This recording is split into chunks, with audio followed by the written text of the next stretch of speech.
Vincristin.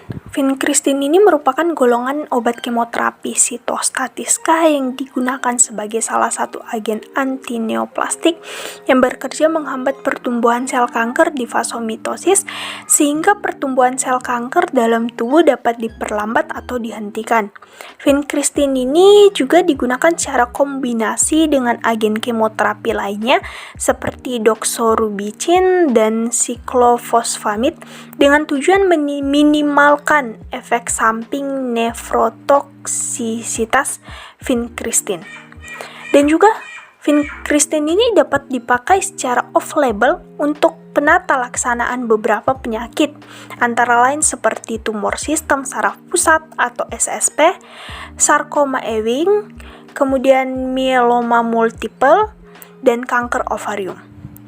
Obat ini berasal dari bunga vinca yang mengandung vincristin sulfat yang digunakan sebagai obat kemoterapi untuk mengobati kanker darah, tumor otak, neuroblastoma, kanker paru-paru, dan kanker kelenjar getah bening. Vincristin ini termasuk dalam kategori obat resep. Obat ini dapat ditemukan dalam bentuk suntikan atau injeksi dan dapat dikonsumsi oleh anak-anak dan dewasa.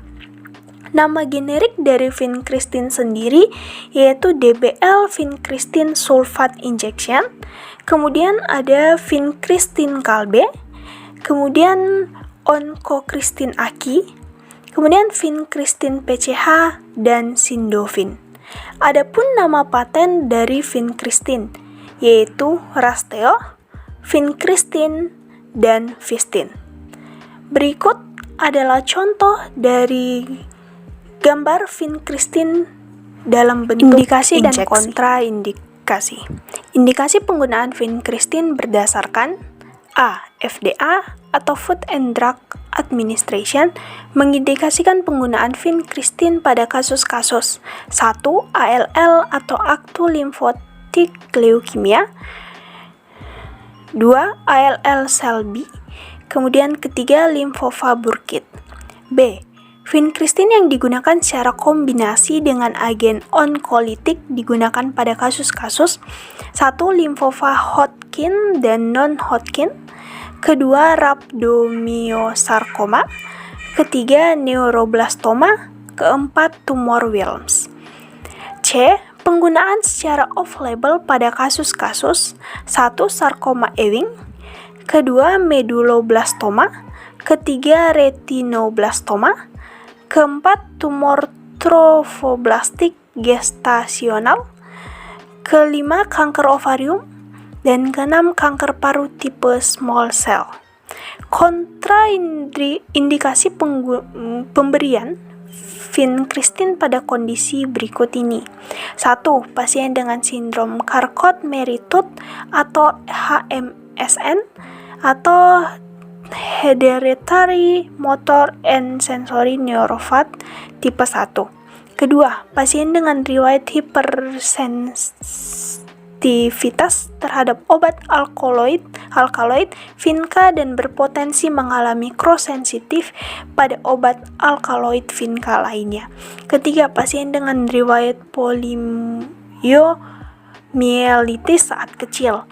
Keempat, pasien dengan radioterapi area abdomen dan hepar. Dan kelima, pemberian secara intratekal, di mana dapat menyebabkan kematian. Efek samping. Adapun efek samping yang timbul akibat penggunaan vincristin antara lain rambut rontok, pusing atau sakit kepala, sariawan, mual dan muntah, diare, berat badan menurun, dan sembelit.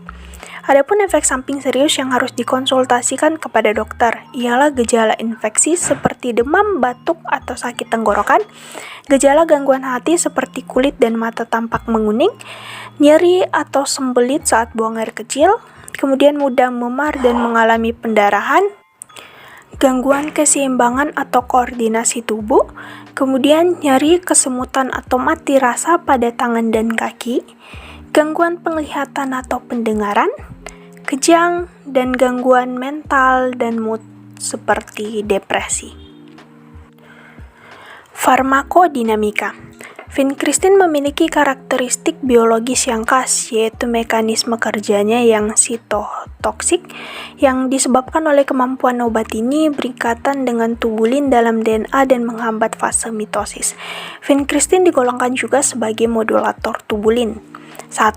Efek imunomodulator vincristine. Sebagai obat antineoplastik, vincristine bekerja di dalam unit mikrotubulus DNA. Keberadaan vincristine sebagai modulator tubulin atau microtubule targeting agents atau MTA akan menghambat terjadinya polimerisasi dengan cara berikatan dengan protein tubulin, sehingga mikrotubulus gagal berfungsi secara normal. Maka sel akan bertahan pada metafase dan tidak berlanjut ke anafase. Efek kerja vincristine terhadap proses polimerisasi tubulus DNA bersifat concentration dependent. Pada pemberian dosis tinggi, vincristine juga dapat mengubah bentuk dan massa mikrotubulus dan membuat mikrotubulus membuka tempat ikatan baru sehingga jumlah interaksi dan efek klinis obat akan meningkat. Efek non-mitotik vincristine. Selain memiliki aktivitas biokimia dengan target mitosis, vincristine juga memiliki beberapa mekanisme kerja lain yang bersifat sitotoksik.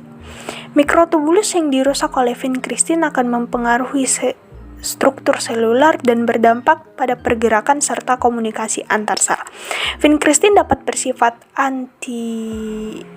angiogenic dan memiliki fungsi disruptif terhadap vaskular serta antimetastik. Salah satu efek samping yang paling sering muncul yaitu neurosisitas. Farmakokinetik. Secara farmakokinetik, vincristine akan mengalami beberapa proses di dalam tubuh, yaitu yang pertama, absorpsi. Vincristine tidak dapat diabsorpsi dengan pemberian oral sehingga harus diberikan secara intravena. Yang kedua, metabolisme.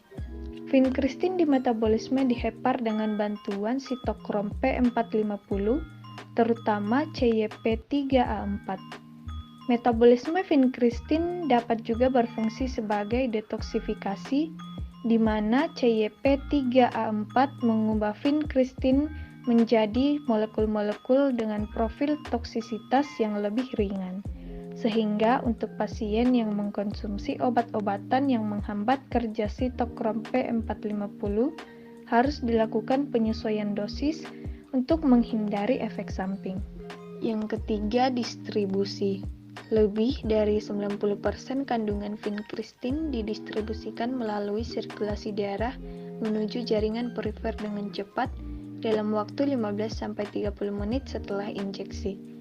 Sebanyak 75% vincristine berikatan kuat dengan protein, walaupun ikatannya masih bersifat reversibel. Volume distribusi vincristine adalah 215 liter per 1,73 meter pangkat 2.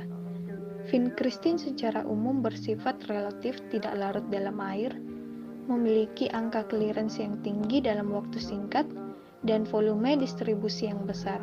Hal ini menyebabkan indeks terapinya tergolong rendah. Yang keempat, eliminasi. Vincristine diekskresikan melalui sistem biliar. Dalam kurun waktu lebih 72 jam, vincristine paling banyak ditemukan dalam feses, yaitu sebesar 80%. Sisanya sebesar 10-20% ditemukan dalam urin. Vincristine diekskresikan dalam bentuk metabolitnya. Proses eliminasi vincristine dari plasma terdiri dari 3 tahapan, atau yang disebut triphasic clearance. Waktu paruh fase pertama berlangsung sangat cepat, yaitu dalam 5 menit. Waktu paruh tahap kedua adalah 2 jam. Waktu paruh tahap 3 atau terminal bervariasi pada tiap individu sekitar 18-85 jam. Dosis vincristine. Yang pertama, anak-anak.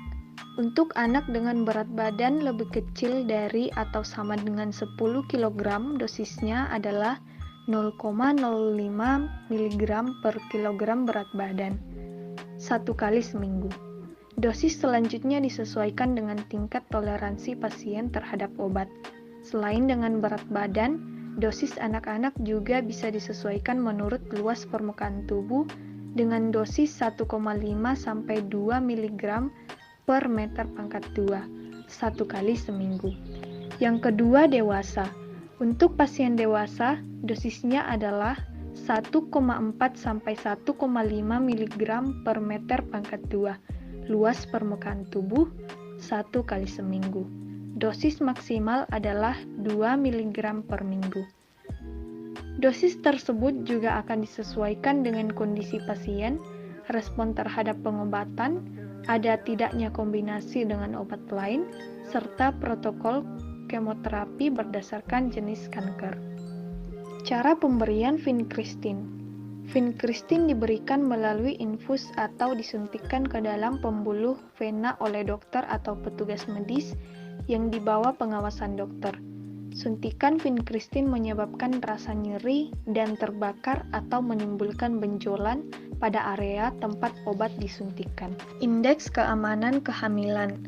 Terapi vinkristin pada ibu hamil berisiko memengaruhi janin dan sampai saat ini tidak diketahui apakah obat diekskresikan melalui ASI sehingga penggunaan vinkristin tidak direkomendasikan pada ibu hamil dan menyusui. Paparan terhadap vinkristin selama masa kehamilan berpotensi menimbulkan retardasi dan malformasi pertumbuhan janin, keguguran, serta efek-efek toksik lainnya bagi bayi baru lahir. Nursing consideration. Vinkristin adalah agen kemoterapi spesifik siklus sel yang sangat efektif yang digunakan dalam pengobatan sebagian besar keganasan pediatrik. Efek samping utama yang membatasi dosis obat ini adalah neurotoksisitas yang dapat muncul dalam bentuk defisit saraf perifer, otonom, atau kranial. Intervensi keperawatan diarahkan pada manajemen gejala. Pendidikan pasien keluarga berpusat pada informasi yang berhubungan tentang potensi dan gejala neurotoksisitas, dengan penekanan pada tindakan pencegahan keselamatan. Special precaution. Pertama, vinkristin tidak boleh terpapar sinar matahari langsung dan perlu disimpan di lemari es dalam suhu 2-8 derajat Celcius. 2. Pemberian vinkristin harus dilakukan secara teliti dan berhati-hati mengingat kesalahan indikasi, interaksi, administrasi, dan perhitungan dosis yang berakibat fatal. Ketiga, pemberian vinkristin pada beberapa kondisi di bawah ini penting untuk diperhatikan. Yang pertama, nefropati asam urat akut. Dapat terjadi terutama bila pemberian vinkristin dikombinasi dengan agen onkolitik. Yang kedua, leukopenia atau infeksi berat. Pemberian dosis vinkristin berikutnya harus dihitung sesuai panduan. Yang ketiga, leukemia sistem saraf pusat. Terapi tambahan patut dipertimbangkan sebab vinkristin intravena sulit menembus sawar darah otak. Yang keempat, pasien dengan riwayat penyakit neuromuskuler atau dengan terapi lain yang berpotensi neurotoksik harus dilakukan evaluasi efek samping yang lebih ketat. Yang berikut, penggunaan bersamaan dengan mitomycin C dapat terjadi dispnea akut dan bronkospasme berat dalam hitungan menit hingga 2 minggu. Yang berikut, kontaminasi area mata.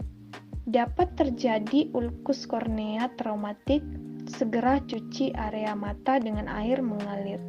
Dan yang terakhir, fertilitas. Terdapat laporan klinis terkait temuan azoospermia dan amenorea pada pasien yang mendapat kemoterapi kombinasi vinkristin. Keempat, peringatan administrasi. Label peringatan terdiri dari 3 komponen. Praktisi, medis yang boleh dilakukan tindakan injeksi, penanganan ekstravasasi dan hanya untuk penggunaan intravena.